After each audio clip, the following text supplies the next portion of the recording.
PAUD di Medan, Ibu KBTK Presis Bilingual School. Dan pada kesempatan kali ini kesempatan yang sangat baik seperti tadi Bu Ika sampaikan bahwa dari kuota yang disediakan 25 tapi ternyata sampai 50 ini bisa kita lihat bahwa semangat dari teman-teman untuk terus belajar. Alhamdulillah. Stimulus anak-anak usia dini, dan ini juga alhamdulillah juga kita ketemu dengan Bu Ivi, punya kesempatan untuk belajar lebih banyak seperti itu. Saya langsung sampaikan saja ini bagaimana CV Bu Ivi ya, biar teman-teman juga bisa lebih tahu lebih banyak tentang siapa sih Bu Ivi. Ya. Silakan. Jadi nama lengkap adalah Ivi Maya Savitri, SPMM. Beliau menamatkan S1 Pertanian di Unpad Bandung dan S2 Magister Manajemen di Universitas Widya Tama Bandung. Bersertifikat Metode Pendidikan Montessori, kursus pendidikan anak usia dini, PADI Bandung 2008, penggagas dan penggiat Montessori untuk Indonesia. Ini merupakan pendiri dan pemilik pusat belajar dan pelatihan rumah Montessori yang beralamatkan di Tangerang Selatan.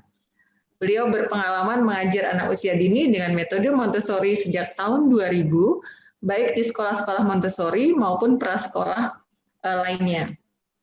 Beliau juga berpengalaman sebagai pelatih metode Montessori untuk guru-guru prasekolah dan masyarakat umum sejak tahun 2003.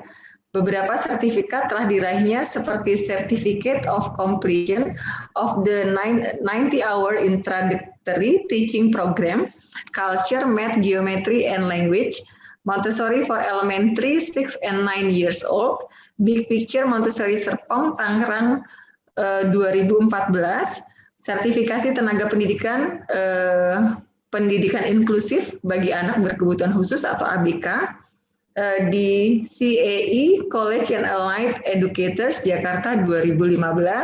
Selain itu, beliau pun berperan sebagai konsultan dan trainer beberapa prasekolah dalam penerapan dan pelaksanaan metode Montessori di hampir seluruh Indonesia.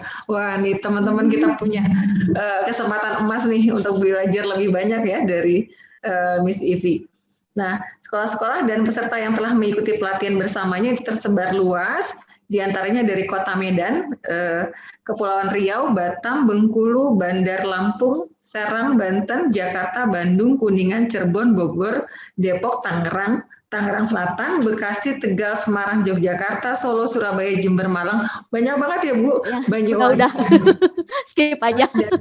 Sampai Jayapura teman-teman.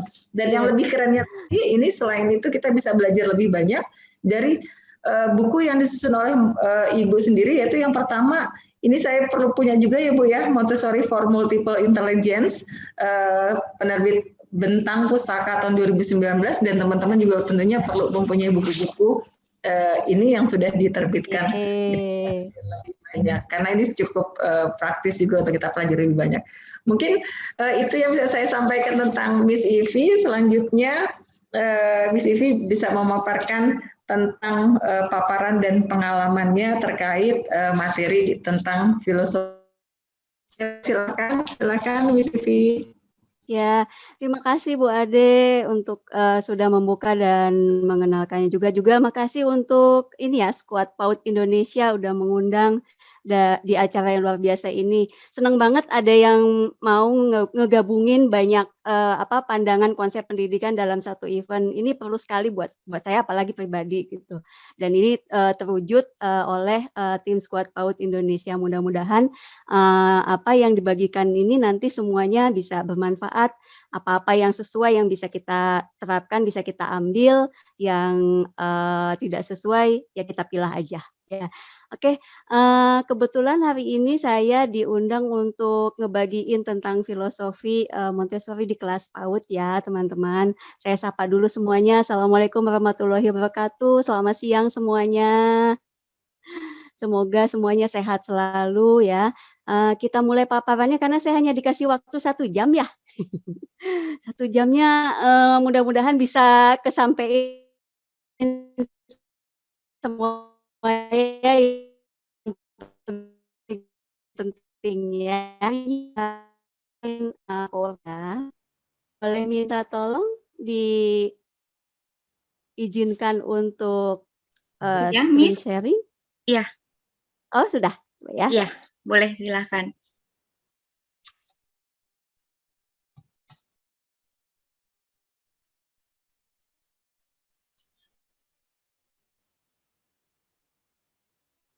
Oke. Nah, ini kita mau kenalan sedikit aja ya, singkat, tapi mudah-mudahan, semuanya tersampaikan lah, apa-apa yang penting yang perlu kita ketahui tentang, metode Montessori itu seperti apa, kemudian bagaimana implementasinya.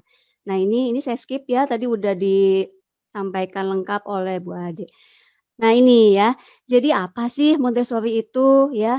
Kalau kita mau kenalan sama metode ini adalah metode pendidikan yang menggunakan alat edukasi yang memang dia sudah rancang sesuai kebutuhan anak usia 0 sampai 12 tahun. Nah, jadi, memang ciri khasnya ya dari metode ini memang ada di alat-alat edukasinya. Lain-lainnya sih seperti, apakah dia basic-nya dari, panduan tumbuh kembang kah atau apa, iya sama saja ya. Tapi mungkin ciri khasnya, dibuatin nih, alat-alatnya, bagaimana caranya untuk menstimulasi anak-anak sesuai tahapan tumbuh kembangnya. Kebutuhannya apa, kita kayak dipandu ada gambaran alatnya gitu ya. Nah, itu yang mungkin menjadikan si metode ini ada punya khas dan kelebihannya. Kemudian, metode ini juga adalah perpaduan ilmu kedokteran karena Maria Montessori juga dokter ya, dokter anak, kemudian memadukan juga psikologi perkembangan anak dan ilmu pendidikan konvensional. Nah, jadi nggak heran nih waktu merancang alat-alat, edukasinya, itu semua ilmunya dia dimasukin. Dia masukkan, ilmu kedokterannya yaitu tentang, bagaimana memperhatikan fisik, tubuh seorang anak itu juga harus diutamakan. Dari mulai alat-alatnya, harus yang ada beban, ya itu kan balok-balok kayu, kemudian cara bawanya seperti apa, duduknya juga, harus tegak ya, dan lain sebagainya, itu memang menunjang ke kesehatan tubuh fisik si anak ke depannya. Jadi kayak misalnya kalau duduk tegak ya itu kan untuk menghindari skoliyosis ya. Kemudian, eee, ketika anak harus melihat, kegiatannya dengan jarak pandang tertentu, kita harus mencontohkan tidak boleh terlalu dekat, tidak boleh terlalu menunduk dan lain sebagainya, itu juga untuk kesehatan matanya dia. Lalu kemudian apa-apa semua kegiatannya kayaknya banyak dipraktekkan semua gitu ya. Nah, itu juga untuk, kesehatan fisik mereka juga ya, karena motorik mereka harus jalan semua gitu. Jadi nggak ada yang, dibiarkan, nggak ada yang dianggurin lah gitu ya. Nah, tapi di situ juga harus ada psikologi perkembangan anak karena harus dipikirkan tahapan tumbuh kembang anak seperti apa, lalu, alat edukasi yang tepat sesuai untuk menstimulasinya apa ya. Ilmu pendidikan konvensional, kalau bicara tentang ilmu pendidikan konvensional, pastinya kita juga harus ketemu dong dengan yang namanya materi belajar akademik secara konvensional ya. Jadi kayak misalnya, diajarin nggak bahasa? Iya ada ya. Diajarin nggak yang namanya sains, namanya IPA, kemudian, geografi, matematika ya dan lain sebagainya? Iya ada semua ya. Tapi itu semua tahapannya jelas, nggak langsung anak itu ujuk-ujuk dikasih, materi yang, bahasanya langsung kebaca gitu ya, baca, tulisan, huruf dan lain sebagainya. Tapi, semuanya ada, prosesnya, ngebekali untuk supaya bisa nanti baca, tulis, dan hitung, mereka juga, ya jadi pikirin banget nih, dari usia yang muda dia, mulai dipersiapkan untuk nanti ke tahap belajar yang lebih sulit, itu ada semua. Nah, sesuai dengan namanya metode Montessori ini, tujuan metodenya ini memang untuk jangka panjang ya, jangka panjang itu mau nyiapin keterampilan untuk hidup. Jadi bukan hanya untuk sekedar kalau metode Montessori ini diterapkan di PAUD, bukan hanya sekedar mau, nganterin anak ke SD gitu ya, supaya kemampuan SD-nya ter-cover gitu, bukan untuk, semata untuk itu. Itu jelas ter-cover, tapi yang lebih jauh lagi sebetulnya untuk bekal hidup mereka. Karena banyak sekali filosofi-filosofi yang, di dalamnya itu memang ngebekalin bukan hanya sekedar buat belajar ke tingkat yang lebih tinggi, tapi untuk hidup dia kehidupan nyata nanti, kelak ya. Nah kemudian, udah jelas, yang diinginkan setiap konsep pendidikan semuanya nggak kemana-mana, semuanya satu benang merah, yaitu ingin membentuk pribadi yang mandiri, punya tata krama, percaya diri, tangguh, dan juga nanti pada saat dia jadi warga dunia bisa jadi warga dunia yang handal. Nah, kalau kita bicara tentang metode Montessori ini, apa sih khasnya gitu ya, komponen khas dari si metode Montessori ini saya coba, iniin ya, coba rangkum, coba bikin poin-poin supaya lebih bisa disampaikan. Yaitu, khasnya adalah dia menghargai keunikan anak, ya. Ini pembandingnya bukan konsep, pendidikan yang, yang, memang sudah menerapkan menghargai keunikan anak, tapi kita mau agak membandingkan lebih banyak nih kepada sistem pendidikan konvensional di Indonesia yang kebanyakan, klasikal dan konservatif ya. Nah, jadi ini pembandingnya mungkin lebih ke sana. Jadi metode ini menghargai keunikan anak ya, jadi setiap anak itu dipercaya punya keunikannya masing-masing dan juga following the child. Untuk memahami makna following the child ini perjalanan banget ya, dan juga nggak bisa,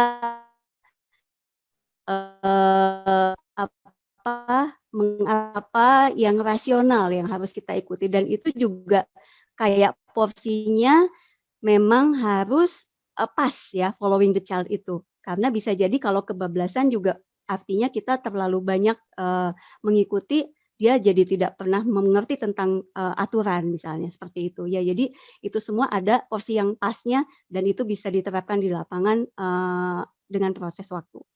Kemudian yang jadi pusat kegiatan belajar anaknya, bukan, bu gurunya ya.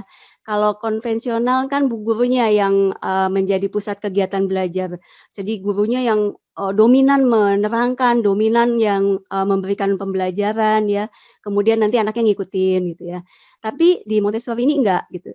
Si bu guru juga punya porsi di mana dia akan menyontohkan, mempresentasikan atau memperagakan, materi belajarnya. Tapi mereka minimal terlibat ketika anaknya sudah coba sendiri. Jadi kalau sudah coba sendiri nanti apa-apa yang sudah diajarkan, itu bisa jadi caranya bisa beda. Temuannya juga bisa beda dengan apa yang sampaikan sama gurunya dan itu diizinkan gitu ya, diizinkan dan diperbolehkan, sangat-sangat diperbolehkan. Bahkan ketika dia menemukan penyimpulan atau kesimpulan yang lebih daripada si gurunya pun, itu goal-nya justru, ya. Kita menginginkan bahwa anak ini bisa lebih dapat banyak daripada hanya yang sekedar diberikan oleh bu gurunya. Jadi itu goal pendidikannya ke sana. Kemudian memfasilitasi kebutuhan anak secara perseorangan.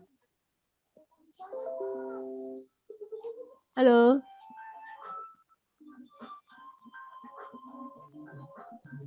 Bisa dilanjutkan? Iya, lanjut, Miss. Putus-putus ya? Oke. Bisa. Ya, yang ketiga di sini, memfasilitasi kebutuhan setiap anak secara perseorangan. Jadi kurikulum yang kita gunakan pun, kurikulum individual ya. Kita punya planning, untuk anak-anak secara individual. Jadi bukan planning kurikulum secara klasikal gitu ya. Kalau klasikal kan kita bikin kurikulum untuk semua diikuti sama gitu ya, kejarannya, targetnya tuh harus sama. Tapi kalau di Montessori ini enggak, per individu punya kebutuhan apa, itu yang dikejar. Jadi bisa jadi anak usia A 3 tahun dengan anak usia B yang sama-sama 3 tahun, ini berbeda kurikulumnya, gitu ya. Karena dilihat dari kecepatan belajar, dilihat dari minat, dilihat dari kebutuhan dan juga, kemampuan ya. Itu harus diamati dari sana, kemudian kita bisa memberikan, rencana belajarnya masing-masing. Mendorong anak belajar melalui kebebasan yang bertanggung jawab ya. Dia bebas untuk memilih apa yang, dia mau kerjakan hari itu, tapi tidak lepas dari tanggung jawabnya. Jadi bukan sebebas-bebasnya seperti yang banyak orang pikirkan ya, oh bisa ini, bisa itu, dan lain sebagainya. Jadi berasa tidak ada aturan main, tidak seperti itu ya. Punya, tanggung jawab karena dia harus, mengerjakan lalu kemudian juga harus bisa menuntaskan dan mengembalikan ke alat. Itu adalah salah satu contoh tanggung jawab yang harus dilakukan. Ketika dia memang diberi kebebasan, dia juga harus bertanggung jawab akan kegiatannya tersebut, gitu ya. Itu contoh kecil. Kemudian menekankan pada kekuatan pengamatan dan mencontohkan. Jadi fasilitatornya ini lebih kuat di pengamatan. Karena kalau kita lebih kuat di pengamatan dan juga kita lebih banyak mencontohkan, belajarnya lebih bisa dicapai. Ketika fasilitator menguatkan pengamatan, itu sebetulnya bisa memberikan petunjuk ya. Bisa memberikan petunjuk buat fasilitator apa yang harus dilakukan ketika anak punya masalah di lapangan gitu ya. Jadi kalau kita mengamati anak lebih banyak ketika di lapangan, kita jadi tahu kesulitannya apa sih? Kok dari kemarin dia nggak bisa terus misalnya belajar warna gitu ya. Kok udah lama nih dia nggak bisa menyusun balok dengan urutan yang benar. Nah, kalau itu tidak dilakukan, kita lebih sibuk untuk ngajarin, sibuk untuk, mengkoreksi langsung ya, ngebener-benerin pekerjaan anak supaya betul gitu, langsung, ke anaknya, kita nggak pernah punya waktu untuk ngamatin apa kesulitannya, apa akar masalahnya, gitu ya. Tapi kalau kita mundur sejenak untuk ngamatin, biasanya ketemu jawabannya. Kenapa anak ini, belum menguasai warna, oh ternyata mungkin dia nggak suka alatnya. Mungkin bukan lewat, papan warna yang, ada di metode Montessori, mungkin dia lebih suka ke alam dan lain sebagainya, itu next to do-nya tuh lebih banyak dan lebih bisa kita dapat ketika kita banyak mengamati, gitu ya. Kalau kita sibuk ngerecokin kegiatan anak lebih banyak, kita nggak punya waktu untuk ngamatin dan bahkan nggak akan ketahuan masalahnya. Nggak akan ketahuan kita bakalan gimana untuk, menyelesaikan masalah di lapangan, tadi gitu ya. Nah itu. Kemudian lingkungan belajar yang dipersiapkan ya, jadi semuanya itu apa-apa udah di-setting di mana anak memang akan kondusif untuk belajar dan, mandiri ya. Kemudian juga dilengkapi alat yang, punya fungsi, cara penyampaian dan karena di sana memang masuk ke CIS-nya ya, alat-alatnya juga, seluruh dunia tuh ya tahulah kalau lihat itu, mungkin itu adalah alat Montessori gitu ya. Kemudian pola ajar yang melibatkan seluruh indera anak secara aktif, interaktif, dan bervariasi. Tidak hanya mengandalkan atau menggunakan 1 atau 2 alat indera aja ketika belajar, tapi semua. Semua dari mulai motoriknya, dari mulai gerakan tubuh ya, dan indera itu dipakai semua buat mempelajari sesuatu gitu ya. Kemudian prinsip dan tata cara pelaksanaan terdefinisi jelas. Nah, ini yang mungkin buat saya masih ngebantu banget ya bagi para fasilitator, terutama saya waktu mengerjakannya dulu di lapangan, karena kita tahu apa-apa yang harus kita lakukan dengan, alat-alat simulasi yang kita pegang. Dan artinya ini juga akan menjadi panduan kita ketika kita punya alat simulasi yang bukan Montessori, tapi sejenis, fungsi dan peruntukannya, kita bisa tahu, oh ternyata alat-alat lain pun juga, fungsi dan tujuannya kita juga harus pegang. Jadi kalau teman-teman di sekolah, konvensional nggak punya alat Montessori, jangan kecil hati ya, jangan kecil hati tapi, tolong dikuasai aja gitu ya. Misalnya kita punya puzzle nih, puzzle-nya banyak banget ya, nggak usah puzzle Montessori, nggak usah. Tapi teman-teman tahu gitu, ketika kita ketemu dengan salah satu bentuk puzzle, teman-teman tahu, itu tuh buat apa, gitu. Itu bisa ngasah kemampuan anak apa, A, B, C, D-nya itu tahu gitu ya. Ketika kita misalnya nemuin satu keranjang miniatur hewan, ada kan pastilah, semua sekolah pasti punya ya, nggak usah bawa-bawa Montessori dulu, nggak usah ya.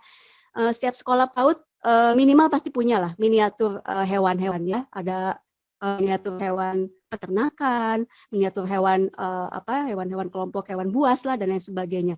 Ketika itu ada di depan kita dalam satu keranjang, jangan ngeblank ya, jangan ngeblank itu buat apa? Oh buat dimainin aja Bu, buat anak-anak aja biar seneng, oh titik, iya bagus sih itu udah lumayan ya.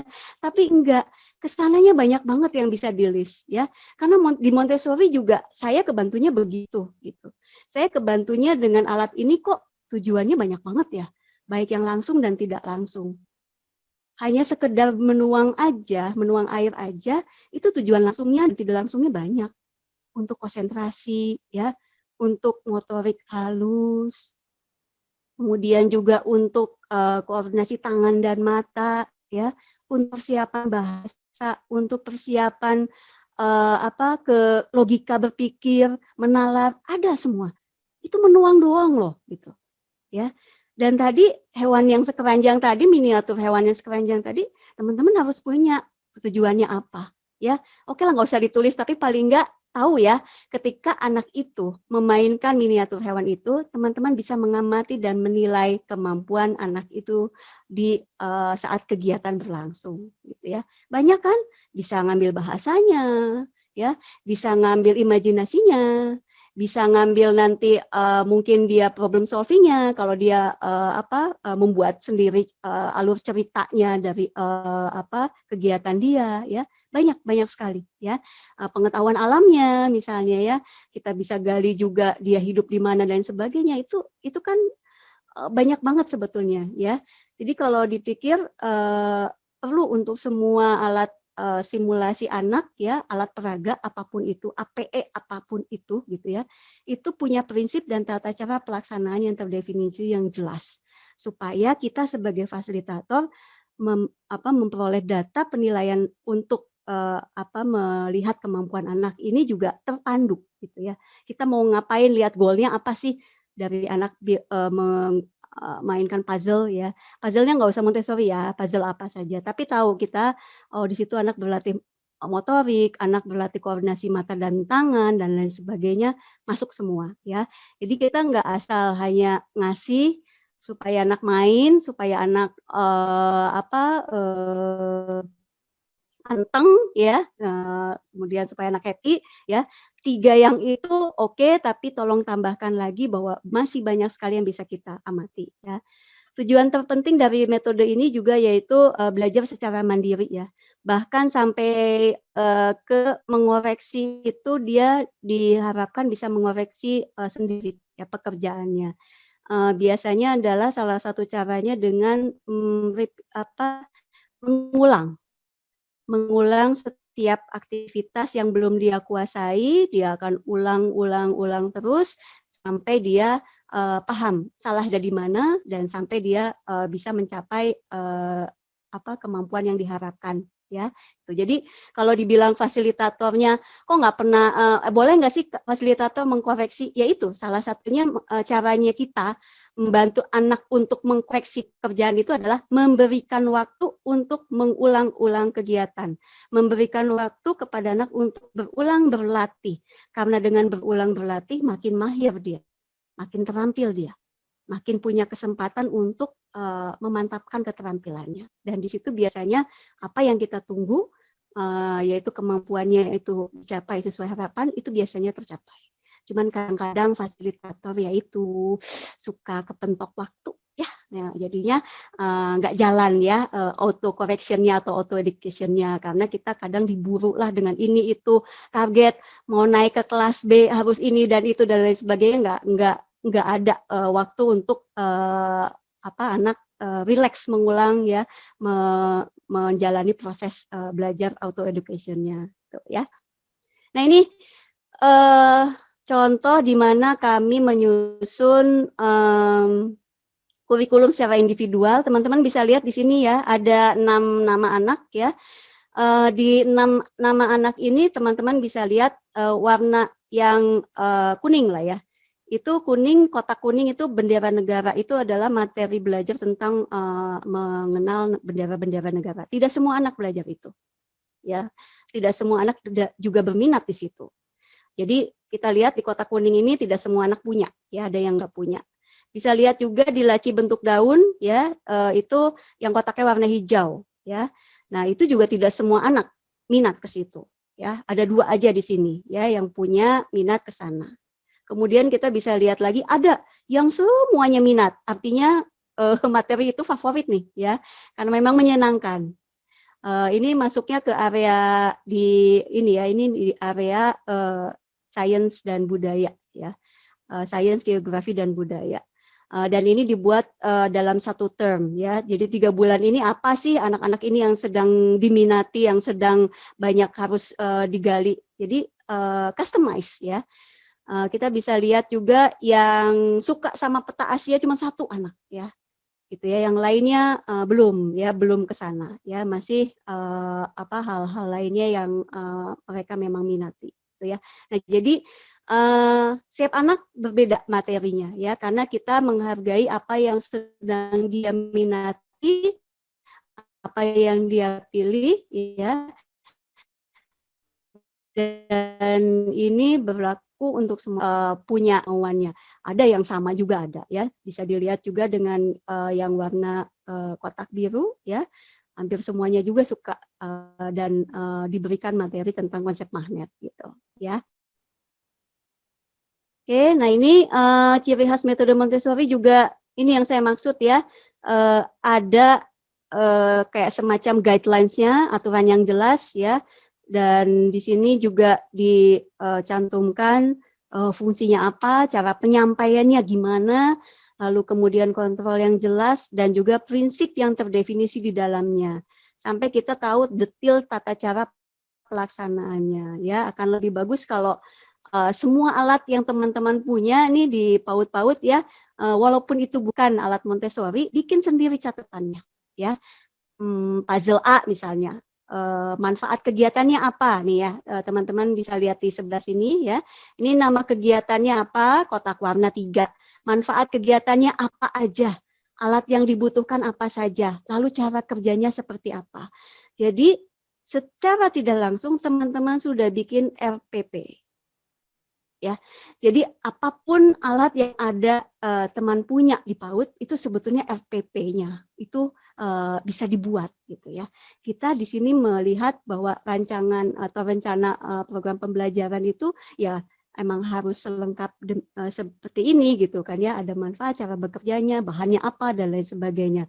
Bukan hanya sekedar yang kita bikin ya, kan ada tuh alat ajar yang kita bikin sendiri ya, gurunya yang nyiapin gitu ya. Nah, itu juga harus bikin seperti ini ya, gurunya yang nyiapin juga tetap harus bikin, apa sih yang guru bikin itu nama kegiatannya, terus kemudian guru itu bikin alat itu buat apa manfaatnya, kemudian apa, bentuknya gimana, alat, ini peraga yang guru buat itu, lalu cara kerjanya gimana, ya harus lengkap itu gitu ya. Jadi siapapun yang ngelihat nanti untuk mau mengulang kegiatannya pun juga punya panduannya. Ini juga sama ya, ini ada di buku saya yang tadi ditunjukkan sama Bu Ade ya, kemudian ini ya, ini yang tadi dikatakan bahwa, khasnya metode Montessori itu anak dilibatkan secara aktif, interaktif, dan bervariasi. Teman-teman bisa lihat, seluruh indera dan motorik mereka ini dipakai ya, mungkin kita bisa lihat di sini pada anak, yang memegang tongkat panjang warna merah.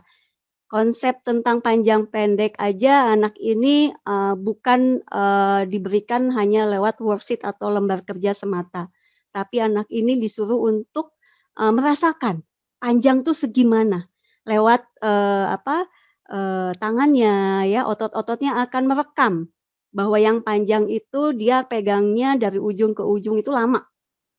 Ketika dibandingkan dengan yang pendek, dia akan merasakan, nggak lama megangnya dari ujung ke ujungnya, itu berbeda ya. Jadi si ototnya akan mengingat, visualnya akan mengingat, perabaannya pun akan mengingat ya, kemudian juga ditambah dia harus menyusun, sebuah tangga urutan dari yang panjang yang paling pendek. Di sini visualnya dikayakan bahwa yang namanya panjang dan pendek itu variatif ya. Ketika dia ketemu yang panjang 1 meter, 100 meter, ketemu 90 masih panjang juga. Tapi ketika nanti ketemu sama yang 10 sentimeter tongkatnya, itu akan berbeda sekali, sensasinya. Dia akan, fix untuk, menyatakan itu adalah pendek, karena memang, jauh sekali, ininya perbedaannya, ya. Nah, jadi kalau kita selama ini mengenalkan konsep tentang panjang pendek, lewat, worksheet ya dengan, mencentang misalnya, "Ayo tolong dicentang, pensil mana yang lebih panjang," atau kebalikannya lah ya seperti itu. Tapi di sini anak-anak benar-benar harus punya pengalaman langsung ya, berkegiatan dengan konsep panjang, ini dengan kegiatan yang real atau konkret ya. Karena anak-anak ini butuh bukti. Ketika dia mendengar kata panjang, kalau orang dewasa yang sudah mantap, matang abstraknya, udah tahu, udah bisa kebayang panjang tuh gimana, seberapa, panjang yang menurut standarnya pikiran orang dewasa masing-masing sudah tahu. Tapi buat anak ini perlu bukti, yang namanya panjang itu segimana gitu ya, yang namanya besar tuh segimana. Makanya anak-anak kalau bicara tentang besar suka menggerakkan tubuhnya ya, "Yang segini mah banyak, besar." Nah gitu ya. Jadi, dia kayak ngajak, cerita orang dewasa itu memposisikan orang dewasa itu pengetahuannya sama kita, ya. Padahal dia ngomong besar aja kita tahu kok ya segimana, tapi enggak, dia tuh perlu menjelaskan dengan, "Gini yang besar tuh." Terus kalau misalnya dia bicara tentang sedikit, "Enggak kok aku ambilnya cuma sedikit, segini nih, kecil kecil kecil segini," gitu ya, sampai digini-gini gitu ya. Itu artinya bahwa dia memang butuh bukti yang konkret untuk menjelaskan dan dijelaskan sesuatu gitu ya. Jadi itu hal yang, perlu ditangkap ya, dipertimbangkan ketika kita mengajari apapun kepada anak usia dini, mereka butuh itu, gitu ya. Nah, ini semua contoh-contohnya ya, kegiatannya, belajar konsep geografi pun mengenalkan daratan, menggunakan praktek. Dulu mungkin belum diajarin ya kalau zamannya saya, tentang danau, teluk dan lain semenanjung dan lain sebagainya. Ketemunya SD dan itu pun juga dihafal, ya. Hafalan istilah. Kemudian, kita disuruh lihatnya di peta, di atlas ya, nggak dibawa ke sesuatu yang, bagaimana supaya kita mengingatnya dengan baik dengan pemahaman gitu ya. Kalau udah belajar Montessori rasanya ini dibawa ke anak SD juga masih, menyenangkan. Kita ke riwayat hidup Maria Montessori, tapi saya mau skip aja ya, ini bisa baca di manapun ya, karena kita lagi mau fokusin ke filosofi pendidikannya ya. Nah ini ya, jadi, kenapa metode Montessori itu dibuat sedemikian rupa, karena ini, karena, patokannya ke karakteristik umum anak ya. Anak itu punya otak yang menyerap informasi, absorbent mind, cepat banget ya, menyerap kadang kita nggak tahu kapan dia lihat, kapan dia dengar, tapi kok rasanya semuanya bisa diulang dengan begitu spesifik, detailnya ada semua ya.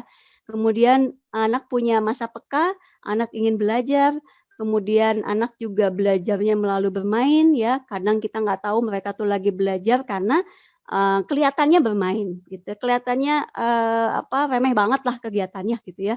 Tapi karena, di situlah justru karakteristiknya itu dianggapnya adalah belajar dan bekerja ya oleh metode ini.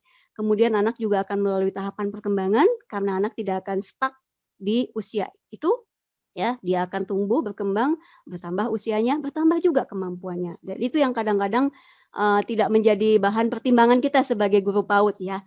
Maunya anak dikasih tahu sekarang, harus bisa jadi dan, bisa saat itu juga gitu ya, tanpa mau menunggu, prosesi waktunya gitu ya. Padahal kalau kita menunggu anak ini, banyak sekali kesempatannya, banyak sekali, waktunya untuk bisa menunjukkan kemampuannya itu kepada kita karena kita harus yakin anak ini akan tambah usia, tambah kemampuan dan pengalaman. Kemudian ingin mandiri ya itu, karakteristik umum anak ya. Masa peka ya setiap anak punya masa peka, di Montessori dibagi menjadi ini ya, masa peka, pada keteraturan 0 sampai 3 tahun itu masih zaman-zamannya, anak sedang banyak didampingi oleh orang tua dengan scheduling yang ketat gitu ya. Mandi, snack, makan, siang, pokoknya teratur semua deh, lagi bagus-bagusnya orang tua mendampingi si anak ini. Dan itu juga terpolakan, ketika anak, sulit sekali untuk menerima, apa yang berubah di sekelilingnya gitu ya. Kalau misalnya ada perubahan timing, jam tidur ya, ngamuk ya. Ada perubahan, susu yang diminum, suhunya tidak pas gitu ya, nggak mau minum gitu ya. Ada perubahan di lingkungan yang baru ketika diajak menginap, rewel ya. rewel dulu pokoknya karena nggak ada si selimut yang menyenangkan itu, ruangannya juga beda dengan kamarnya dan lain sebagainya gitu ya. Nah, di sini masa peka ini, usia 0 sampai 3 tahun wajar sekali, terjadi. Nah, di sini kita bisa memberikan stimulasi, hal-hal yang memang dibutuhkan di kehidupan sehari-hari seperti misalnya bertanggung jawab dan, juga, masalah, ketaatan pada, tata tertib lah ya. Jadi nanti, harapannya dia bisa, menerapkannya ya ke pembiasaan-pembiasaan baik ini ke depannya. Jadi seperti misalnya mengajarkan anak menyimpan mainan ke tempatnya, kemudian, mencuci tangan dengan urutan yang benar gitu ya, tuh. Kemudian masa peka yang lainnya adalah masa peka pada bahasa 0 sampai 6 tahun ya, banyaklah, komunikasi ya kepada anak, kemudian juga membacakan, buku cerita supaya kosakatanya, bertambah banyak. Lalu kemudian, masa peka berjalan atau bergerak sih ya, lebih ke bergerak, itu 1 sampai 4 tahun, karena di sini anak-anak betul-betul masanya di mana, orang yang mendampinginya itu lelah gitu ya. Karena tidak ada henti-hentinya mereka terus mengulang, terus bergerak ya, untuk mengeksplorasi, seluruh fisik tubuhnya. Ini bukan tanpa alasan dan ini bukan di luar dari kebutuhan, ini kebutuhannya dia. Kenapa? Iya, karena dia butuh untuk meningkatkan skill ya, meningkatkan skill anggota tubuh mereka. Dari yang tadinya tidak bisa jalan, dari merangkak kemudian berdiri, dari berdiri kemudian merambat, dari merambat udah bisa kemudian jalan, udah bisa jalan lalu kemudian dia berlari ya, udah bisa berlari, dia lalu melompat dan lain sebagainya. Wah riweuh aja pokoknya ya, yang ngelihatnya, yang dampinginya lelah memang, berkeringat di sini ya. Tapi harus ada ya, harus ada di sini, fase ini ya, karena ya itu memang nanti semua itu dibutuhkan dalam kehidupan ke depannya anak ini akan menggunakan semuanya itu ya. Yang ngelihat ini aja kadang-kadang capek gitu ya, "Ah, anak ini nggak bisa diem, duduk aja hitungan detik terus pergi lagi gitu ya, lari lagi dan lain sebagainya." Itu memang, masa pekanya. Jadi, di sini kalau dibilang, kita melihat, banyak sekali gerakan ya yang dibuat atau ulah yang dibuat oleh anak, iya, ya. Nah, kemudian ada masa peka untuk, sosialisasi ya, bergaul dengan teman-temannya itu di usia 2 sampai 6 tahun. Masa peka untuk, memperhatikan benda kecil itu di usia 1 2 tahun. Kenapa? Karena di usia 1 2 tahun ini anak sudah mulai tidak banyak digendong, sudah mulai dilepas, dan bisa menjelajah dan objek yang sering sekali diperhatikan menjadi, menjadi bahan perhatiannya itu adalah yang kecil karena selama ini ketika digendong yang kelihatan kan yang gede-gede. Tapi ketika dia jalan, menjelajah ruangan dan lain sebagainya, jadi kelihatan ada yang kecil-kecil. Ini harus penuh pengawasan di masa-masa peka seperti ini karena harus dibantu juga untuk pemilahan mana yang boleh dimakan dan tidak. Karena fase, oralnya masih jalan juga ya. Kemudian masa peka untuk, belajar melalui indera, 0 sampai 6 tahun ya, lagi peka-pekanya anak lagi seneng-senengnya untuk diajak sesuatu, untuk melakukan banyak hal yang melibatkan seluruh inderanya. Jadi ajaklah untuk berkegiatan itu.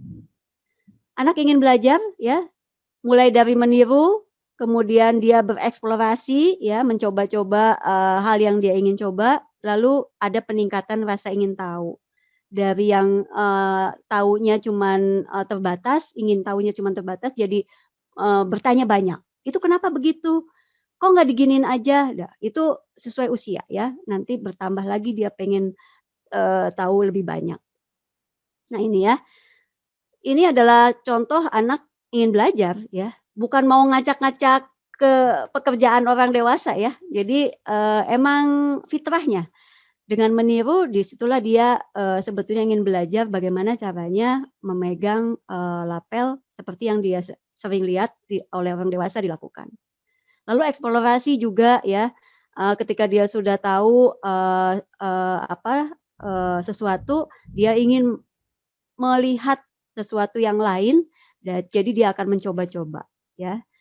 Lalu nanti kita juga akan temui keinginan tahu ya keinginan tahuan anak lebih banyak lagi di usia 3 tahun ke atas karena diiringi dengan bahasa. Bahasanya kan makin banyak, jadi makin yang ditanyakan juga ini ya, variatif.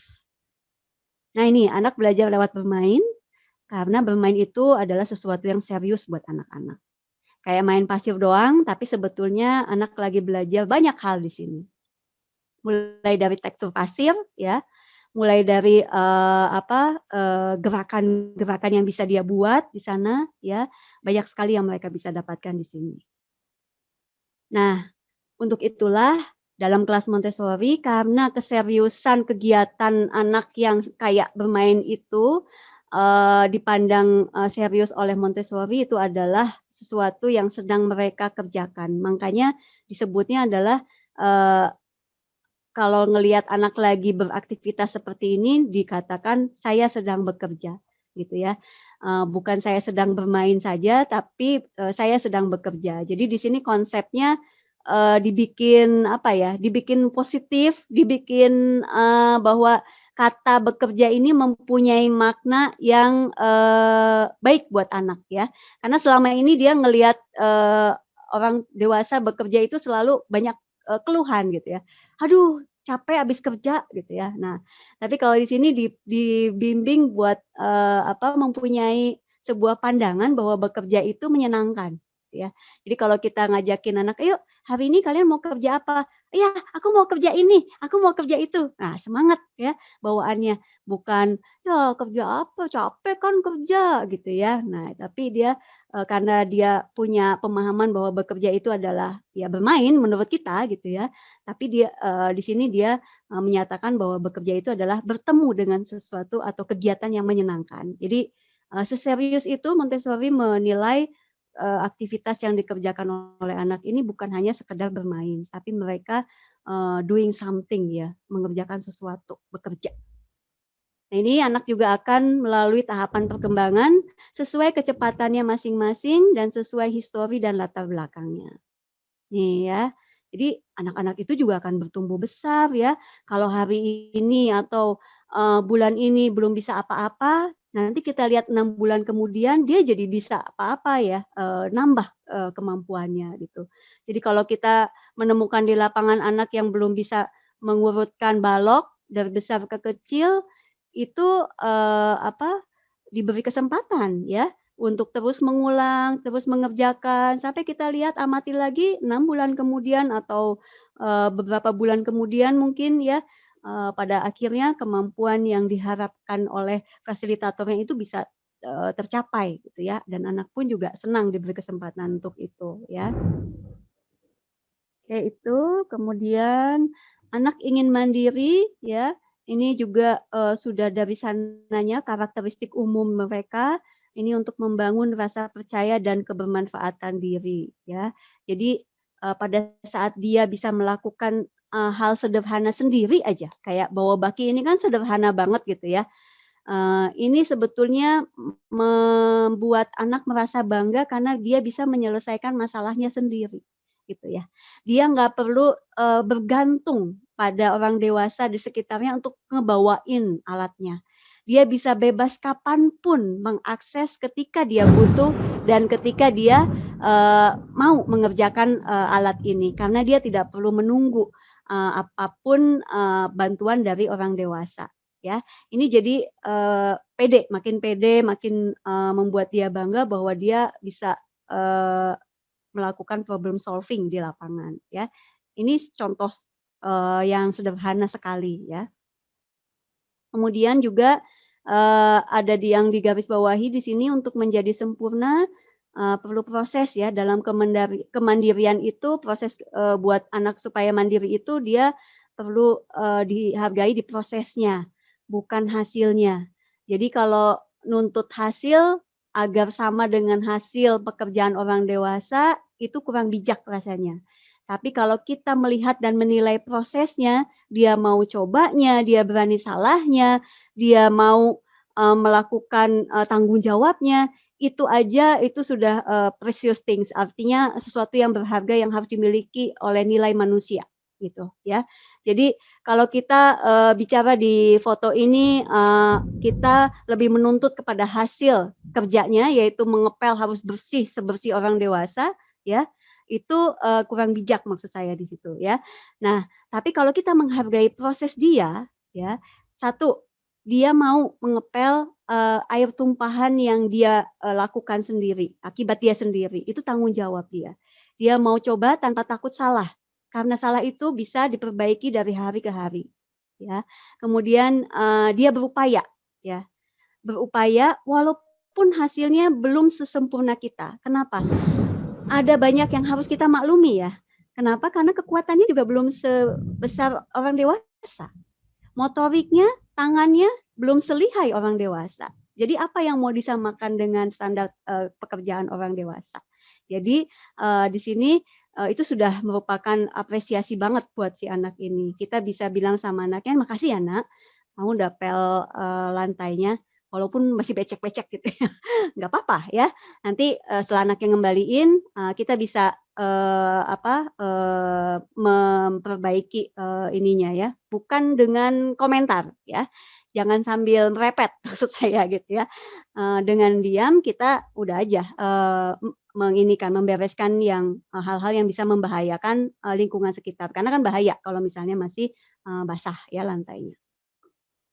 Beri mereka waktu ya buat mereka bisa mandiri, karena itu tadi ya, mereka tidak bisa instan untuk semua ini ya. Jadi perlu konsisten ya si fasilitatornya, perlu sabar ya, juga perlu memberikan ruang dan waktu yang cukup buat mereka ya. Jadi kayak anak ini lagi pakai kaos kaki gini ya, itu kalau kita konsisten bantuan benar-benar ditahan dari orang dewasa ya. Setelah anaknya berjuang, berupaya semaksimal mungkin, tapi ternyata hasilnya masih berantakan, ya, tetap apresiasi, ya. Besok ulangi lagi seperti itu, karena dengan mengulang, dengan semakin seringnya dia memakai kaos kaki sendiri, lama-lama juga rapih, ya, karena makin terampil, tuh ya. Yang nggak bisa kita tahan hanyalah tangan kita, yang kadang pingin ngoreksi langsung, ya, ngerapihin karena gemes banget masih berantakan, tuh ya.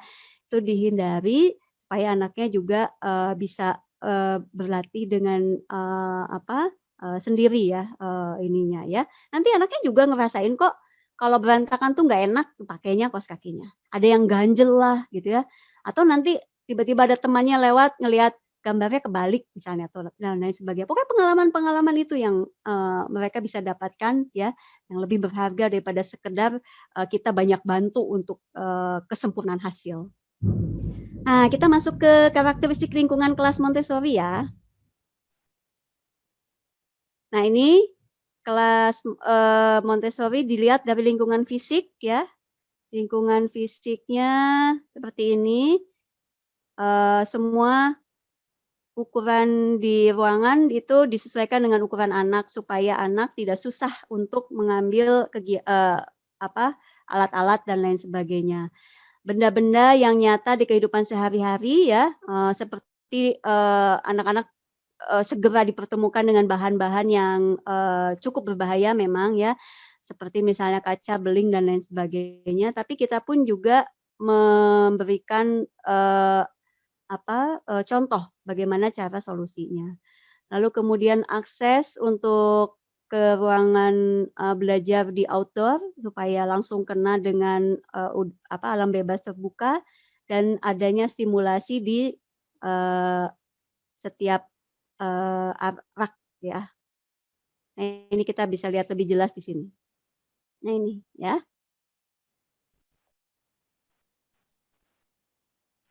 Anak dapat mengambil dan membawa alat sendiri tanpa dibantu karena raknya pendek ya, sesuai tinggi anak. Jadi nggak susah. Lalu kemudian tempat cucinya juga ya. Jadi nggak perlu tunggu orang dewasa bukain keran dan lain sebagainya. Jadi aksesnya mudah. Kapan anak butuh untuk cuci tangan dia bisa sendiri. Kemudian alat keseharian di rumah yang kita sering lihat itu juga tersedia supaya anak jauh lebih cepat beradaptasi untuk menggunakan alat-alat yang ada di kehidupan nyata. Access to garden, ke alam bebas terbuka supaya anak jauh lebih mengenal, alam ya, ini ya. Berikan kemudahan anak untuk bekerja dan bergerak di alam bebas. Ini alatnya juga, selalu ada ya di setiap raknya, itu siap akses. Nah, lingkungan estetikanya juga dilihat ya, harus diperhatikan juga karena kita perlu untuk menjaga keindahan ya, kerapihan, kebersihan, dan ketenangan. Dipastikan, setiap selesai berkegiatan, fasilitatornya membereskan kembali supaya besok ketika berkegiatan awal kembali itu, posisinya betul-betul sudah tertata rapi dan itu menjadi, sebuah apa ya, sebuah impresi pertama ya, kesan pertama yang mengesankan anak bahwa kondisinya yang menyamankan mata dan juga menyamankan, kita secara pribadi untuk bekerja di lingkungan yang indah dan bersih serta rapih ya. Tidak ada alat yang saling tumpang tindih, jadi anak tidak kesulitan untuk mengambil alat ya. Ya kalau misalnya, terlalu banyak yang tumpang tindih, anak juga jadi nggak bisa ngelihat benda apa yang ingin dia mainkan, nggak terlalu jelas bisa ngelihat apa yang dia, mau, kerjakan, kemudian juga susah untuk ngambilnya ya. Jadi ditata yang benar-benar, anak tersebut, mudah untuk lihat dan mudah untuk mengakses. Kemudian, ada lingkungan intelektual di sini, memang disediakan 5 area kurikulum di Montessori yaitu IPL, sensorial, bahasa, matematika, dan juga, sains peradaban dan budaya. Kemudian di, lingkungan intelektual ini tersedia, material didaktik itu alat peraga ya, yang masing-masing punya koreksi melekat dan hanya disediakan 1 buah. Jadi kayak misalnya, 1 set, menara merah muda atau 1 set balok yang diurutkan dari besar ke kecil itu, kita cuman punya 1. Kita nggak punya, ada 3 set gitu ya. Kita nggak pernah, mengkhawatirkan, ketika ada anak yang lain misalnya yang ingin juga mengerjakan, kegiatan yang sama. Karena buat kita di sini, anak-anak secara fitrahnya sebetulnya punya keinginan dan punya minat yang berbeda-beda. Dan kalaupun minatnya, ternyata harus sama hari itu dan alat yang, dia minati itu sudah dikerjakan atau diambil oleh orang lain atau oleh temannya yang lain, itu adalah pembelajaran hidup. Dia harus mau bergiliran dan menunggu sampai alat itu kembali ke raknya. Jadi fungsinya anak-anak ini untuk mengembalikan alat ke raknya atau ke tempatnya semula itu adalah untuk memberi kesempatan kepada teman-teman yang lain menggunakannya. Ini menghindari, sikap atau sifat posesif, ingin menguasai ya. Jadi kalau udah kembali ke rak itu artinya available for everyone. Kayak di rumah kita punya gunting kuku, itu tahu harusnya tempatnya di mana, sehingga setiap anggota keluarga bisa menggunakannya, gitu ya. Itu, fungsi juga dari konsep sharing-nya di Montessori, ya. Jadi jangan dibayangkan bahwa Montessori ini semua alat individu, kapan dia sharing-nya, di dalam filosofinya banyak sekali dan menurut saya filosofi sharing-nya, cukup baik ya, cukup positif gitu ya. Karena di sini tidak ada yang namanya, adik kakak itu harus mengalah dan lain sebagainya. Karena, usia yang berbeda, ada dalam satu kelas di kita ya, dari 3 sampai 6 tahun, walaupun dia jauh lebih kecil, tapi dia juga tetap harus dididik atau dicontohkan bagaimana milik orang lain, gitu ya. Nah, itu masing-masing 1 buah seperti itu ya. Jadi, memang untuk dipakai bergiliran, bukan, kita menyiapkan, banyak supaya anak, nggak usah nunggu dan lain sebagainya. Karena di dunia kehidupan nyata itu pasti terjadi ya, tuh.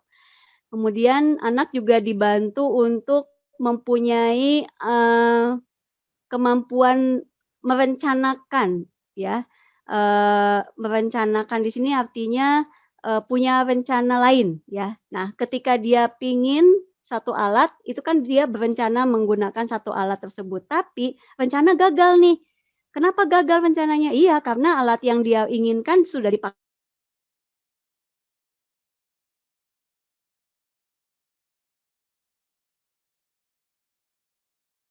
Halo Miss Ivi, sepertinya beliau nge-freeze ya Bu Ade. Iya, di saya juga nggak ada ininya, nge-freeze kayaknya. Iya, iya, Mungkin Jaringannya ditugaskan kayaknya. aja. iya jaringannya. Soalnya tadi tuh geluduk-geluduknya dari mana ya suara tadi tuh? Kan ada geluduk-geluduk tadi tuh suara latar. Oh, Kayaknya dari tempatnya Miss Ivi ya. Sepertinya iya. bisa jadi. Suaranya kenceng banget, kasihan. Baik, untuk teman-teman, apabila ada yang mau ditanyakan, boleh silahkan disiapkan dari sekarang sambil menunggu Miss Ivi. Begitu Bu Ade dan Bu Nasta. Iya, Ibu. Tunggu, Ya, nih tadi kayaknya Teh Kenny Dewi tadi ada kayaknya deh. Di chat ya, Bu Anas? Enggak sih, ini beliau hadir di sini. Bu Ika. Enggak ada. Bu Ika? Iya. Ada nih, Teh Kenny. Ada. Teh Kenny Jagat Alit. Kalau Bu Ika mau sapa beliau dulu, monggo. Assalamualaikum, Teh Kenny Dewi.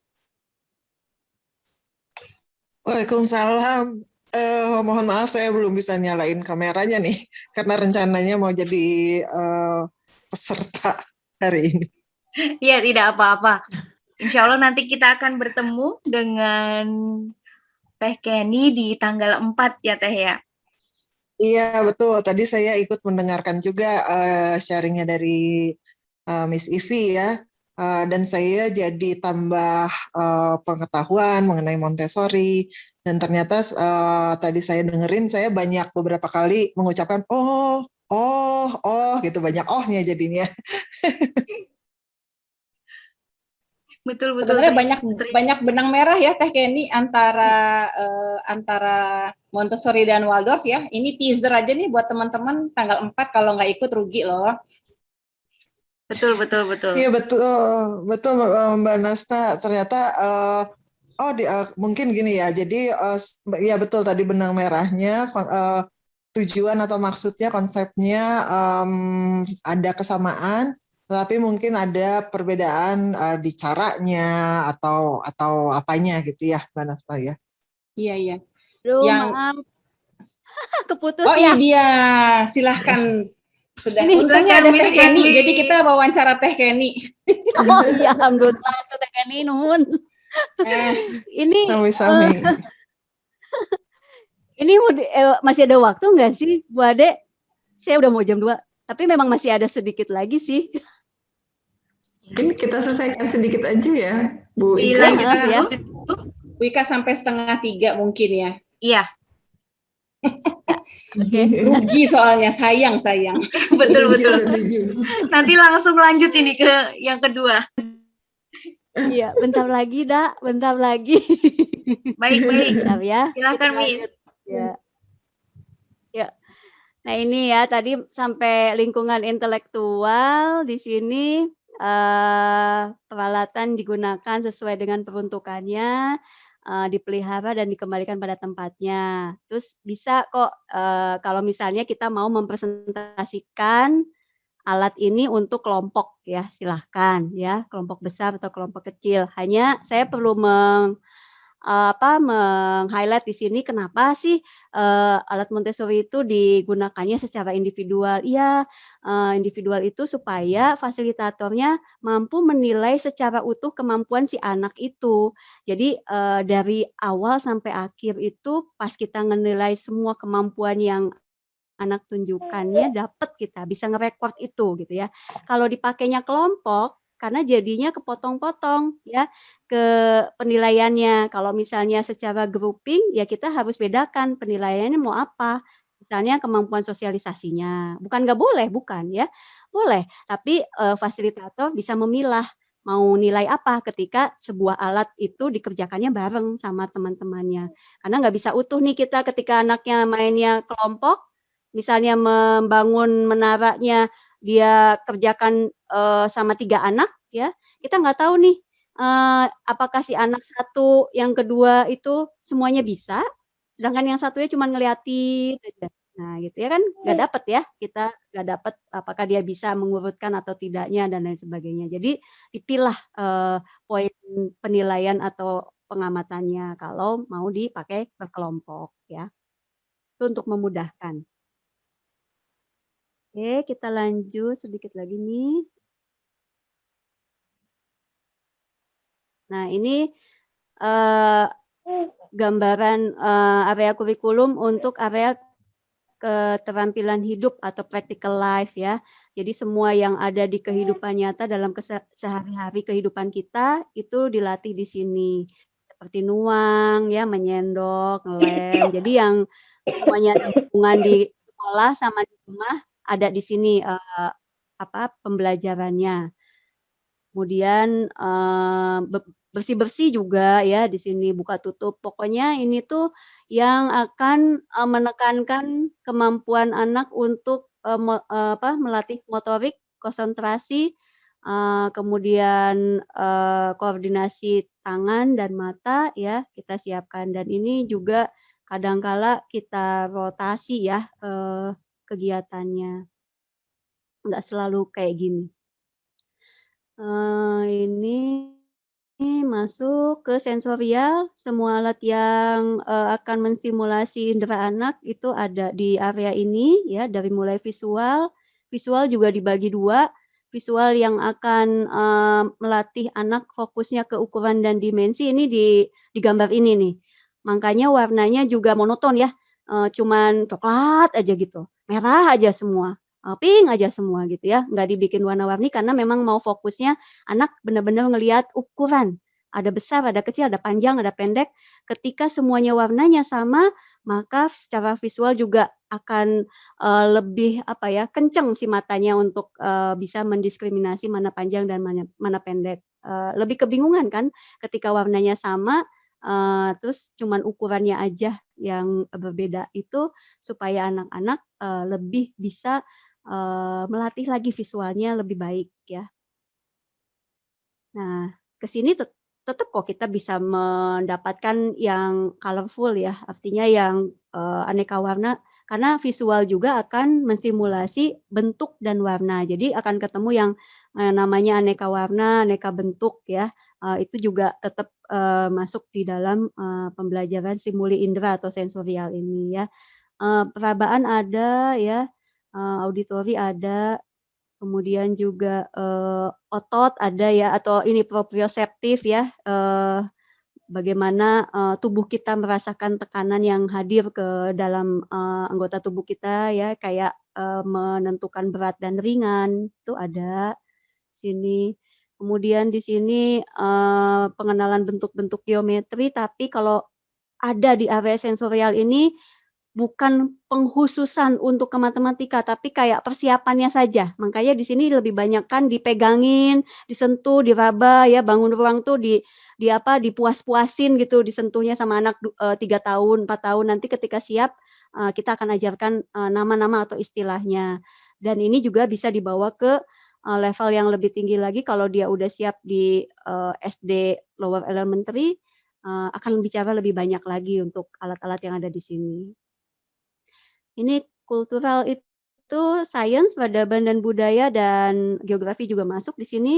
Jadi ini tuh kayak belajar tentang the things around us lah, apa-apa yang ada di sekitar kita. Makanya, nyebutnya ada sains iya ya, ada geografi, kenapa geografi, masuk ke situ? Gaya amat gitu ya, anak TK belajar geografi. Iya, karena, tempat dia tinggal, dia hidup itu kan di bumi. Jadi dia perlu tahu bumi itu seperti apa, ada apa di dalam inti bumi ini, dalamnya, terus kemudian, bicara tentang, gunung berapi dan lain sebagainya, terus tentang fenomena alam, tentang, adanya, perubahan pagi, siang, malam itu kenapa, terus ada enggak kehidupan lain di luar planet bumi dan lain sebagainya, itu perlu disampaikan gitu ya, disampaikan secara saintifik gitu. Kayak misalnya, gerhana, itu kan fenomena yang ada dan kita tidak bisa memungkiri bahwa ketika itu terjadi, kita pasti heboh gitu ya, "Oh gerhana besok besok gini," dan lain sebagainya.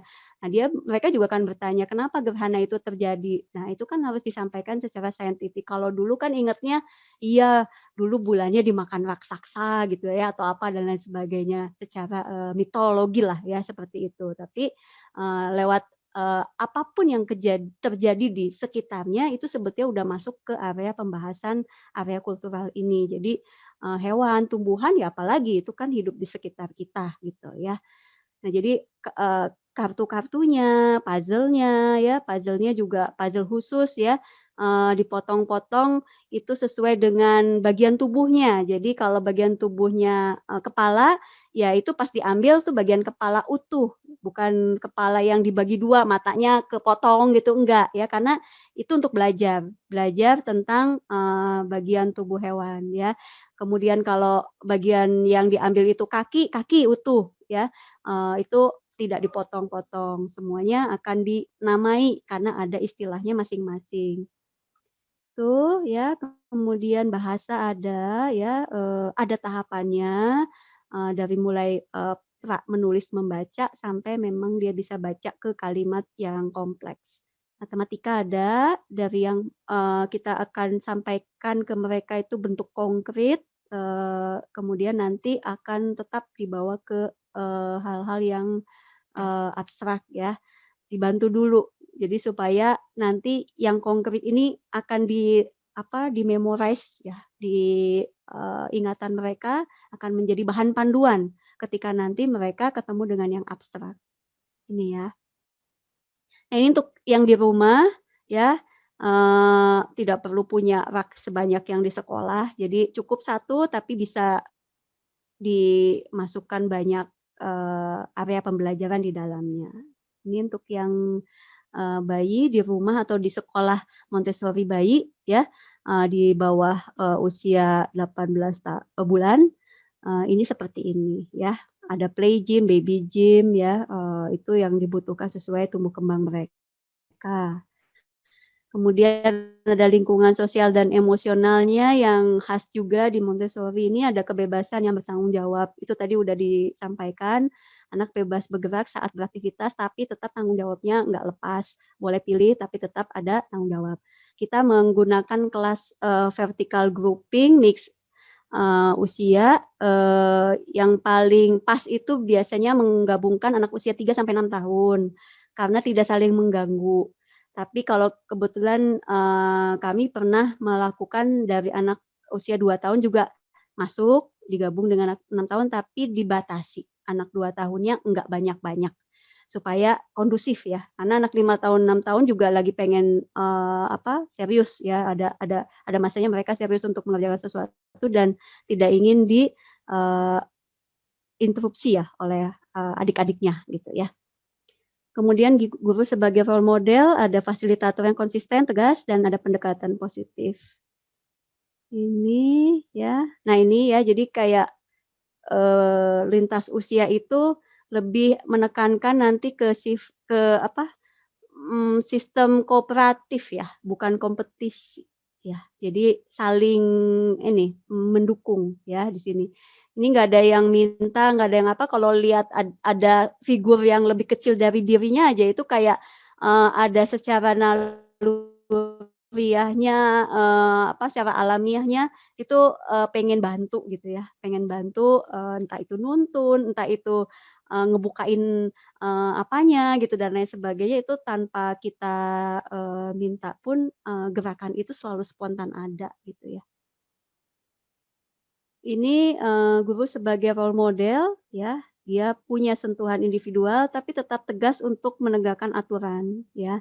Pendekatan yang positif untuk, mendekati secara individually. Nah ini, beberapa catatan penting, kegiatan kalau lagi diperagakan ke anak-anak itu, memang kita lebih perlahan ya mempresentasikannya. Ini fungsinya adalah supaya anak bisa mencermati dan menganalisa, setiap gerakan dan setiap tata cara, si kegiatan itu dikerjakan ya.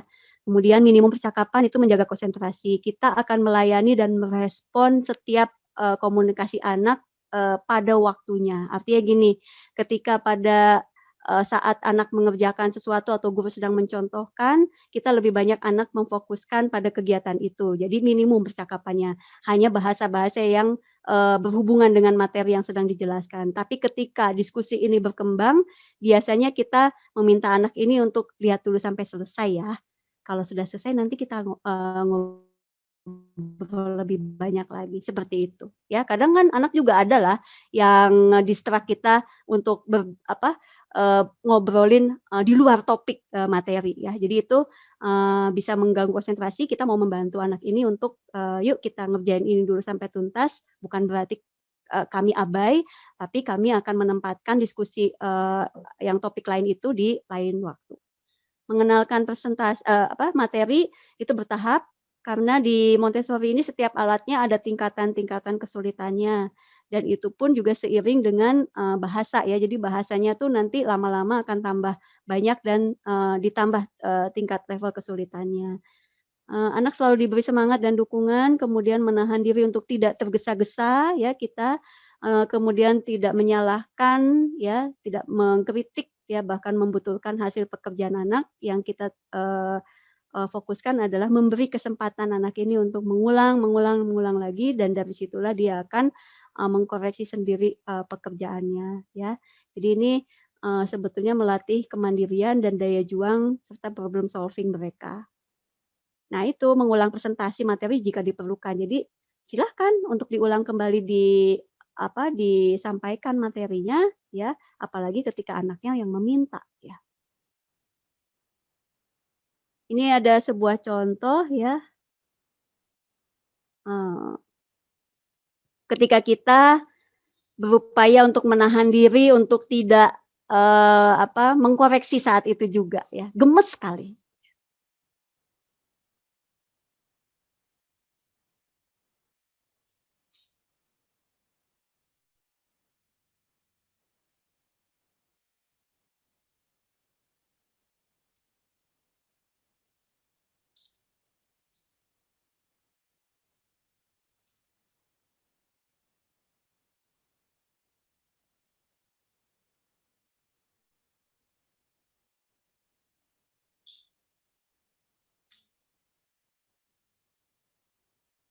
Kalau kita mau menunggu, sebetulnya anak tahu ya, susunan balok tersebut harus disimpan di mana tanpa harus ditunjukkan yang mana.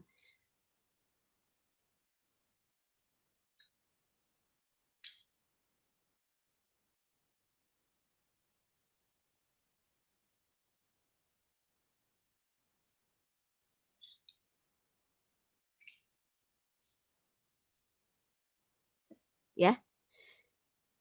Jadi, akan sangat lebih baik kalau, orang dewasanya memang tidak terlalu dekat ada di situ ya, supaya anaknya juga, pede. Karena kalau dengan seperti ini jadinya balik lagi ngelihat ya, yang ini gitu ya. Padahal salah juga nggak apa-apa gitu ya, kita akan tetap, mengapresiasi apapun hasil kerjanya ya. Dan ini ada yang anak yang bikin sendiri.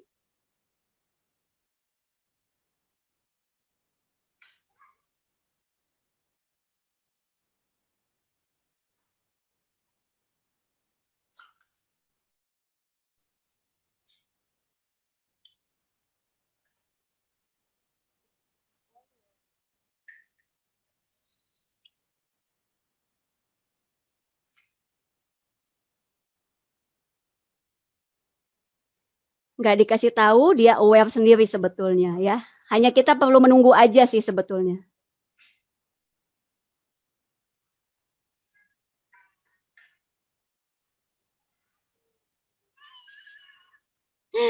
Ya, jadi dia puas gitu, puas banget, ketika semuanya dia bisa selesaikan, sendiri gitu ya. Hanya, kekurangannya itu ketika didampingi terlalu dekat tuh, kitanya juga nggak ngebantu banyak, kitanya yang malah gemes sendiri kan, pengen ngebetulin, pengen bawain, pengen nunjukin mana yang, harusnya, disimpan dan lain sebagainya.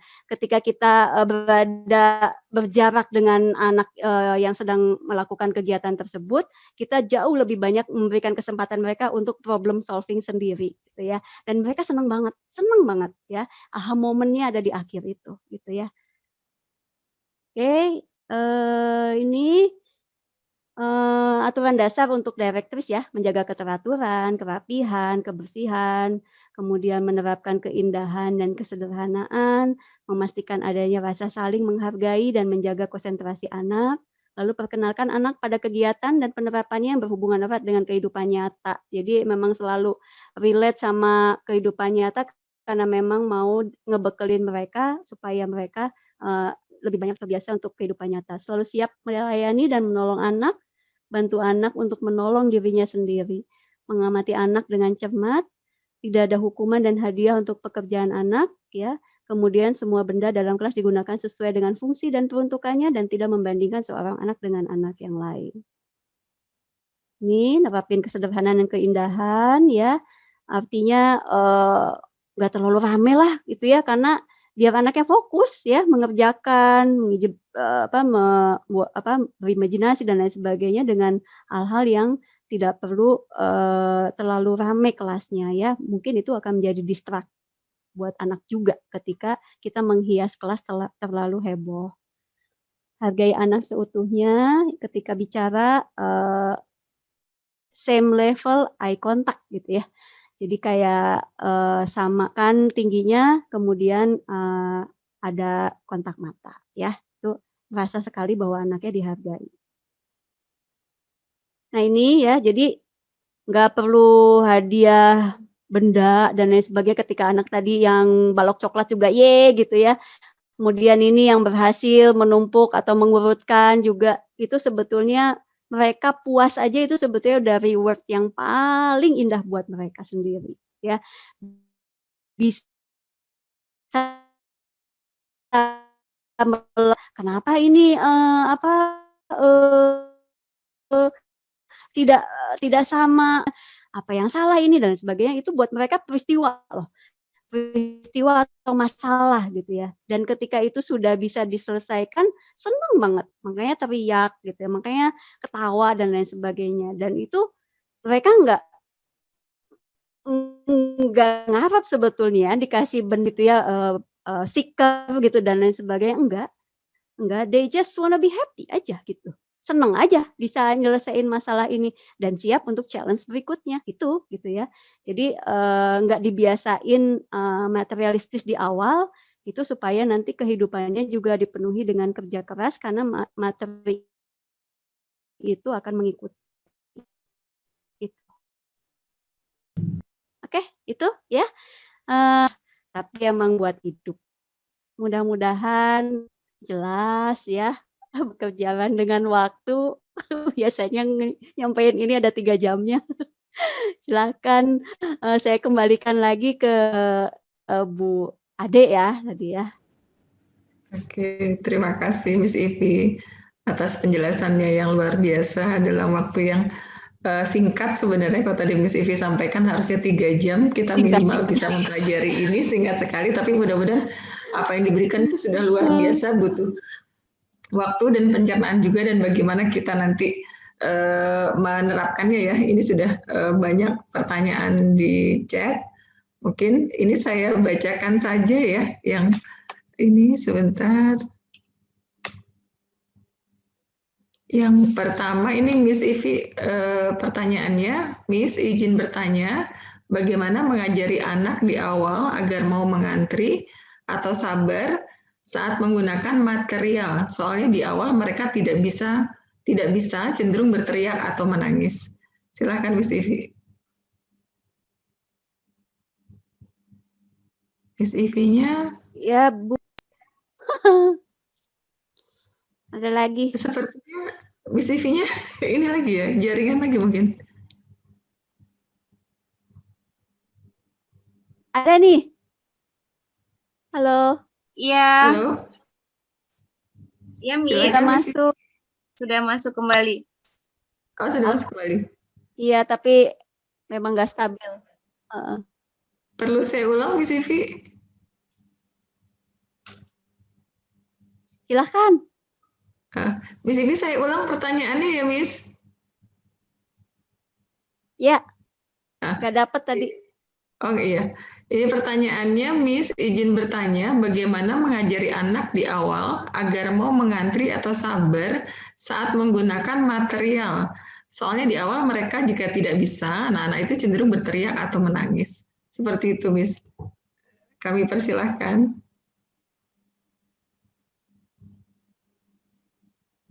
Keputus-putus Bu Ade, punten. Oh, ini ya mungkin ya saya yang keputus ya, Miss. Iya, terputus-putus. Kalau lagi ngantri, gimana? Jadi bagaimana mengajari di awal, bagaimana mengajari anak, karena di awal-awal itu agar mereka mau mengantri, karena kalau misalnya di awal itu biasanya anak ketika menggunakan material cenderungnya mereka berteriak atau menangis. Jadi bagaimana cara untuk mengajarkan mereka bisa antri menggunakan material. Oke, Silakan, ya. Miss. Terima kasih untuk pertanyaannya.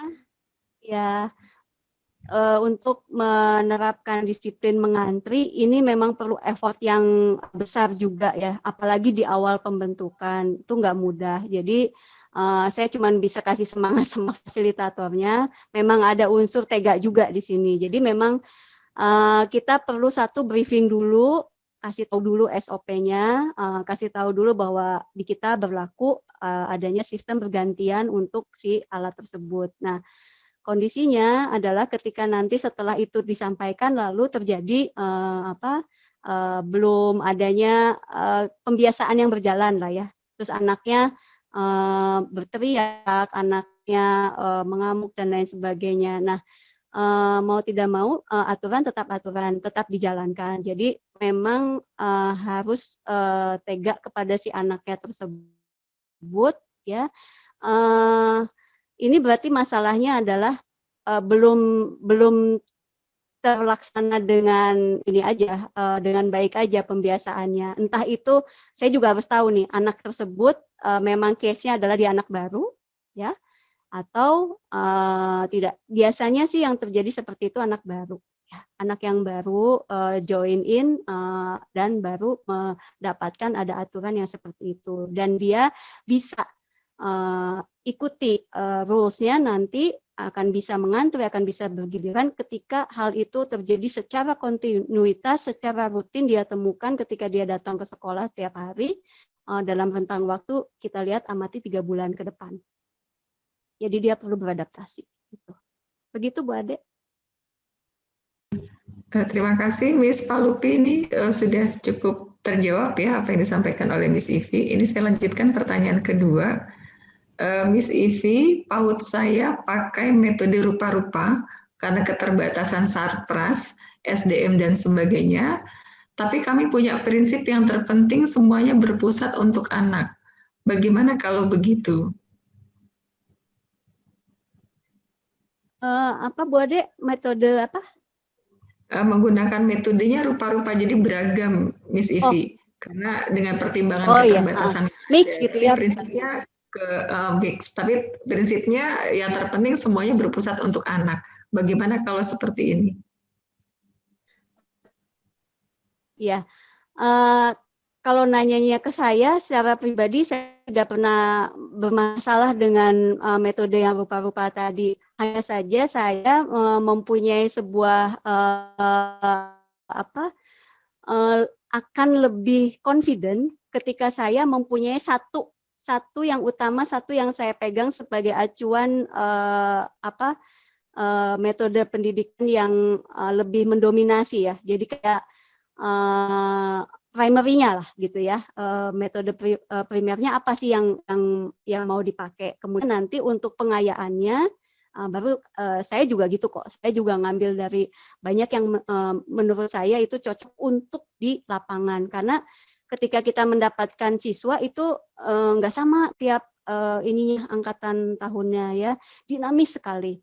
Kadang kita juga nggak banyak menggunakan Montessori di tahun apa. Nanti kita lebih banyak juga, ada juga kalanya kita klasikal lebih banyak karena memang kondisi yang membutuhkan di lapangan harus seperti itu. Nah, seperti itu. Cuman saya tetap punya satu pegangan yang menjadi primary konsep ya di sekolah yang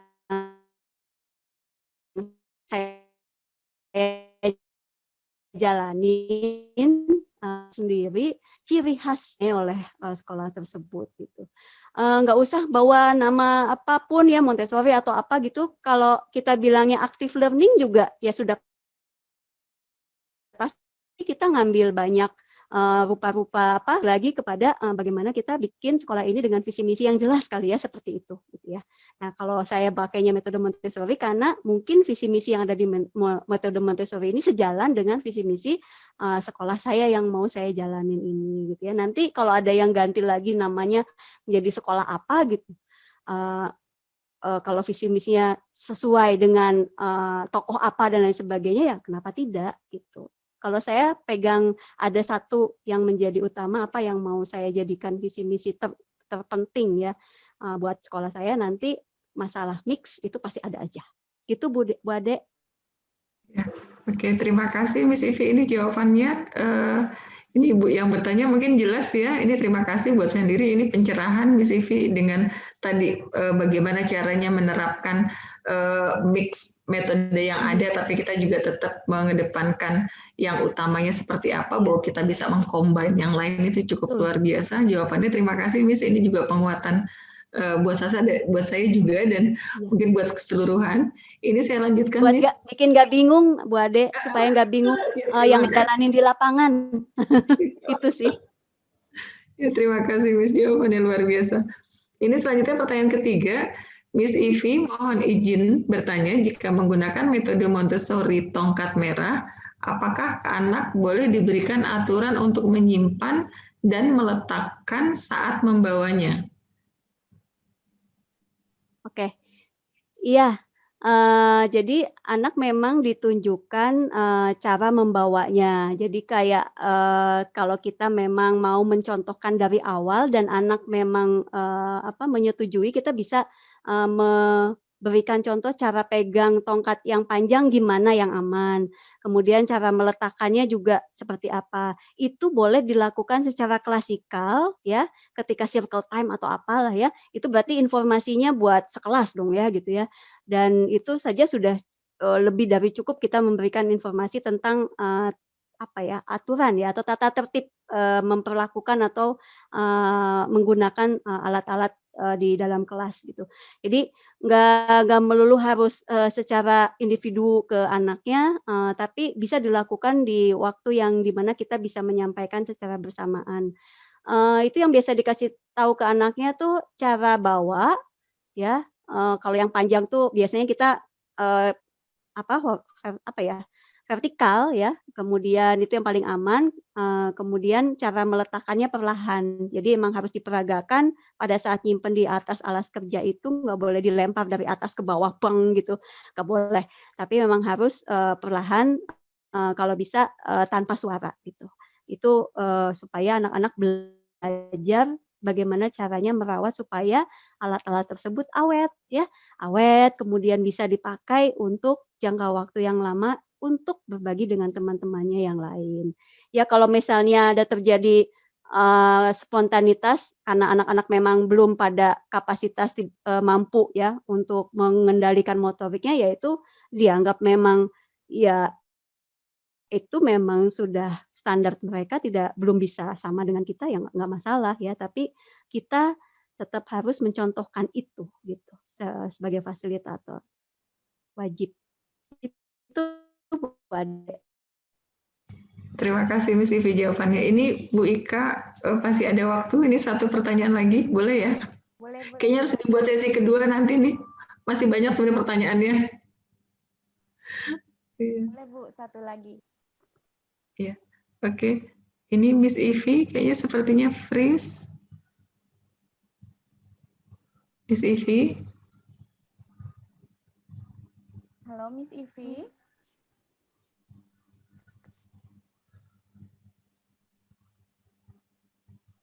Miss Ivi-nya freeze lagi kayaknya Bu Ika. Iya.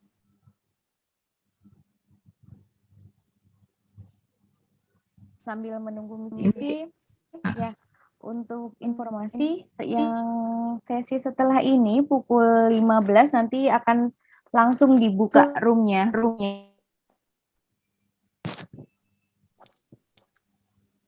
Berarti kode nih Bu Ika untuk dibuat sesi kedua sepertinya dengan Miss Ivi. Karena Iya. pertanyaannya masih banyak nanti ya.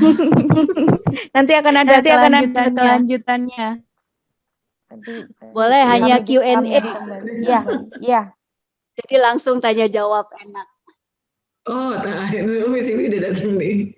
Miss Ivi ini masih ada kesempatan satu pertanyaan lagi nih Miss Ivi. Haruskah satu anak satu fasilitator terutama untuk usia 1 sampai 4 tahun, Miss?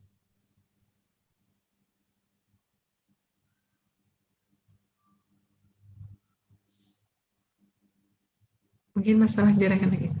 Miss Ivi tadi? Halo? Halo?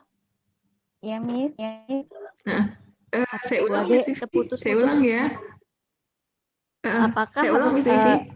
ada hanya satu Haruskah fasilitator satu untuk anak? satu?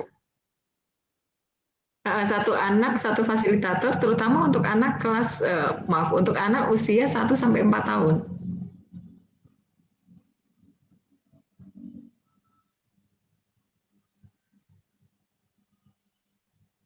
Satu anak, satu fasilitator, terutama untuk usia 1 sampai 4 tahun, Miss. Haruskah seperti itu?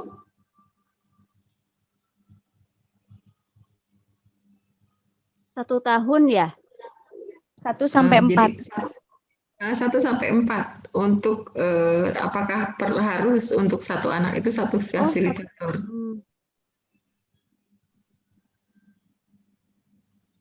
Saya ulang, Miss. Haruskah satu anak, satu fasilitator untuk usia 1 sampai 4 tahun? 4 tahun ya. Oke, saya bisa langsung jawab. Jadi untuk pemisahan usianya ini juga rentangnya terlalu ini ya, 1 sampai 4 tahun. Biasanya kalau 1 tahun itu cuman, bergabung dengan anak usia aja. Jadi, biasanya pembagiannya, untuk ngegabungin anak-anak itu 18 sampai 36 bulan. Lalu 36 bulan sampai 72 bulan. Jadi 3 sampai 6 tahun dan 18 bulan sampai 3 tahun. Nah, jadi 4 tahun saya masukkan kategorinya sebagai fasilitator satu anak ya. Jadi 11 bulan sampai 36 bulan ini aja dia bisa pegang 1, 2 atau 1, 3 begitu. Dan sudah bisa juga dilepas orang tua ya, karena 18 bulan itu sudah ada beberapa yang sudah penyapihan. Tapi kalau kita bicara tentang baby class, artinya yang di bawah 18 bulan. Nah, itu sih biasanya orang tuanya juga ikut. Kalau yang saya lihat, ini saya nggak punya baby class, nggak punya ya. Tapi biasanya orang tuanya juga ikutan mengsimulasi, jadi ikutan juga diajari sama fasilitatornya gitu. Ya, kalau yang 4 tahun berarti kan dia masuknya ke 36 bulan atau 3 tahun sampai 6 tahun. Oh, kalau itu 6 atau 5 kayak gitu. Gitu Bu Ade. Terima kasih Miss Ivi jawabannya. Mungkin ini karena waktunya ya Miss Ivi, ini terima kasih sekali atas paparannya, atas tanya jawabnya. Saya yakin ini teman-teman di sini masih ingin menggali lebih banyak lagi. Jadi mungkin mudah-mudahan tadi harapannya mungkin teman-teman setuju juga ya, mudah-mudahan nanti kalau bisa ada sesi selanjutnya Bu Ika, Bu Anastasia, ini bisa dibuat sesi tanya jawab khusus ya untuk tentang Montessori. Ini terima kasih sekali atas sharingnya yang luar biasa. Kita banyak belajar pada kesempatan siang hari ini. Saya ucapkan terima kasih. Mudah-mudahan ini adalah salah satu cara kita untuk bisa memberikan stimulus yang luar biasa untuk anak-anak didik kita, untuk anak-anak usia dini, yang tentunya harapan kita adalah untuk Indonesia yang lebih baik. Mudah-mudahan seperti itu. Kita akan lanjutkan mungkin nanti untuk sesi-sesi selanjutnya untuk kita bisa belajar sama-sama. Mungkin dari Miss Ivi ada yang ingin disampaikan untuk closing statement-nya.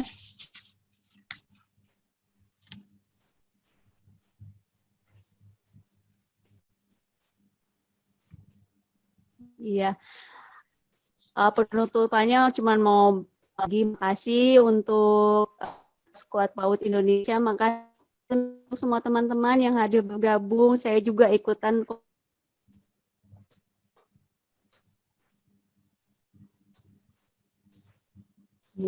Jadi nih, Bu Ade, makasih banyak udah jadi moderator hari ini. Makasih banyak ya untuk semuanya. Sama-sama Ibu, senang dapat ilmu banyak dari Ibu. Ya, Miss silakan Ivi, dikembalikan Miss lagi. Ivi. Bu Ika, nuhun sewu. Miss Ivi, kalau ada yang berminat beli bukunya Miss Ivi, caranya gimana ya?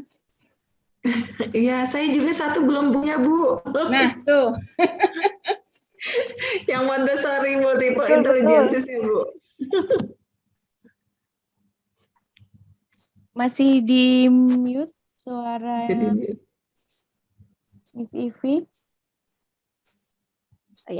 Ya, kenapa? Kalau kami membutuhkan Punya Miss Ivi. Miss Ivi, bagaimana cara untuk mendapatkannya? Buku. Membutuhkan buku? Gimana? Iya, Buku? iya, kalau Bu. misalnya ada yang berminat untuk membeli buku dari Miss Ivi, kita bisa hubungi kemana? Boleh. Kalau yang ungu ya, yang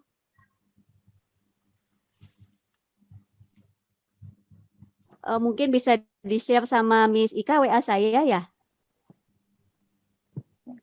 Miss Nasta mungkin nanti ya yang akan ini. Iya. Boleh. Atau mungkin nanti bisa Saya masih ada stok Miss Nasta. untuk Montessori for Multiple Intelligence-nya. Baik. Daftar pertama, Bu. Nanti dapat tanda tangan sekalian ya Miss Ivi ya. Good idea, Miss Anastasia. Iya. Insya Allah. Kalau mesennya ke saya bisa tanda tangan. Kalau ke toko enggak. Kita mesennya langsung ke Miss Ivi aja. Biar ada cap tanda tangan dan cap bibir mungkin nanti ya. Biar lebih intens romantismenya.